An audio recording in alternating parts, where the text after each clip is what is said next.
Thakurgaon stadium পরিদর্শনে গিয়েছিলেন Bangladesh cricket board বিসিবির পরিচালক ও জনপ্রিয় সঙ্গীত শিল্পী আসিফ আকবর। পরিদর্শন শেষে তিনি বলেন, শুধু ঢাকা নয়, ঢাকার বাইরে বিসিবি ক্রিকেটটা ছড়িয়ে দিতে চায়। এজন্য তরুণ সমাজকে এগিয়ে আসার আহ্বান জানান তিনি।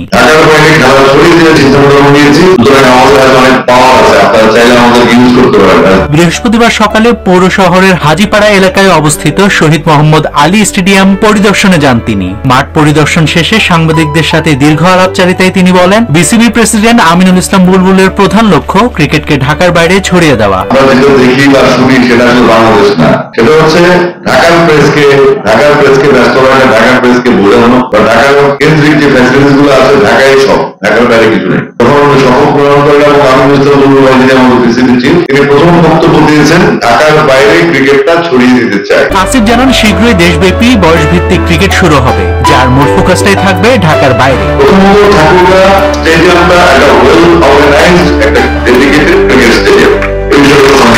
আমার প্রথম কাজ হচ্ছে যে চেয়ারম্যান এবং টোটাল আমার আন্ডারে, আর সামনে যেগুলো হচ্ছে প্রাইভেট ব্যাংক স্কুল টুর্নামেন্ট, যেখানে 550 স্কুল অ্যাটেন্ড করবে। জনপ্রিয় সঙ্গীত শিল্পী এবং বর্তমান বিসিবির ডিরেক্টর আসিফ আশ্বাস দেন, ঠাকুরগাঁও মোহাম্মদ আলী স্টেডিয়ামে ছেলে এবং মেয়েদের জন্য আলাদা ড্রেসিং রুম চালু করা হবে।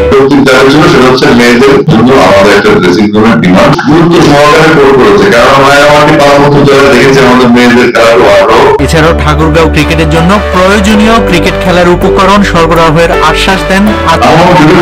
একটা টার্ম আর একটা সিনথেটিক টার্ম যদি লাগানো হয় এখানে, আর হার্ডউইকেট যদি প্র্যাকটিসের জন্য দেওয়া হয়, আপনি যে বললেন অপোনেন্ট যখন দুটো টিম থাকে তাদের নেটগুলো পাশাপাশি হয়ে যায়, তো সেক্ষেত্রে যেহেতু টুর্নামেন্টের ভ্যালু হিসাবে আমি আজকে ডিক্লেয়ার দিয়ে গেলাম এখানে টুর্নামেন্ট হবে। এ সফরে আসিফের সাথে আরো উপস্থিত ছিলেন বিসিবির পরিচালক হাসানুজ্জামান, সদস্য সচিব আরমানুল ইসলাম, জাতীয় নারী ক্রিকেট দলের কোচ ও অ্যানালিস্ট রাশেদ ইকবাল, বাংলাদেশ ক্রিকেট বোর্ডের ঠাকুরগাঁও জেলা ক্রিকেট কোচ রুকনুজ্জামান রাহাত সহ আরো অনেকেই।